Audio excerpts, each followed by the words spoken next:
AITAH for feeling my wife of 25 years has essentially taken away my chance at ever having offspring and probably doesn't love me. As the title says, I am 44, always planned on having kids with my wife, F43. We have a video we recorded together for our future children when we were younger.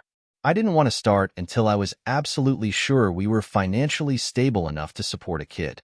I can distinctly remember when that day came about 12 years ago. Suddenly, she wasn't so sure, which came as a complete shock to me.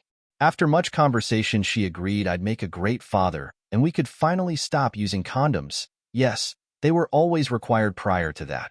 Now it seemed like she started keeping track of her cycles, but I think we only tried, on the proper day, once or twice in a 2-year period. I feel like the keeping track she did was to make sure we didn't do it on those certain days. So here's where stuff gets really messed up. Spurred on by our dog's coming demise, I started researching why we never ended up having kids and came across some texts, 10K plus, during that same time period where she had a 2 to 3 year affair. It was the guy that actually broke it off with her in the end because he knew she was married and didn't want to be a homewrecker. This made her intensely angry at me for 2 years. I had no idea why she was so mad. Honestly, now I wish she would have left me for him, so I could at least have a chance at finding a woman that truly loves me enough to have our baby. Did I mention that she cut me off of all sex since the affair, while still being intimate with him for over another 6 months? And it'll be 10 years this August since we made love. She claimed it was due to pain, but never went to doctors about it. Not even a handy on my birthday, no matter how many times I asked. Only recently after all this did we finally figure out what may be the worst part of this. She has bad CPTSD from childhood, which was erroneously attributed to agoraphobia and social anxiety for over a decade. So I have 2 choices. 1.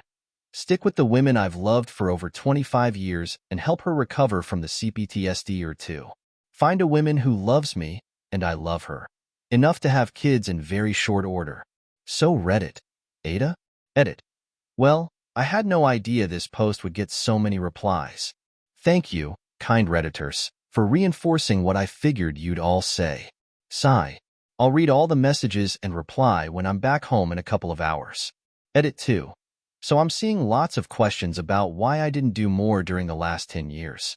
I've answered some of that in the comments, see below, but I think it's important I point out that I was trying to fill that hole in my heart for kids with pets. We lost our 12-year-old cat summer before last, and our 8-year-old shepherd needed surgery last summer that got botched and left her fecally incontinent. She's rapidly losing weight and requires lots and lots of help. Her time is also limited. What I paid between the 2 of them in vet bills would probably be enough to send a kid to most state schools for 4 years. I guess I finally came to the conclusion that in almost no way are pets the same as kids, and sometimes with the dog, I just can't help but wonder why that much, usually gross, effort wasn't going towards raising the little ones I'd always envisioned as part of my life.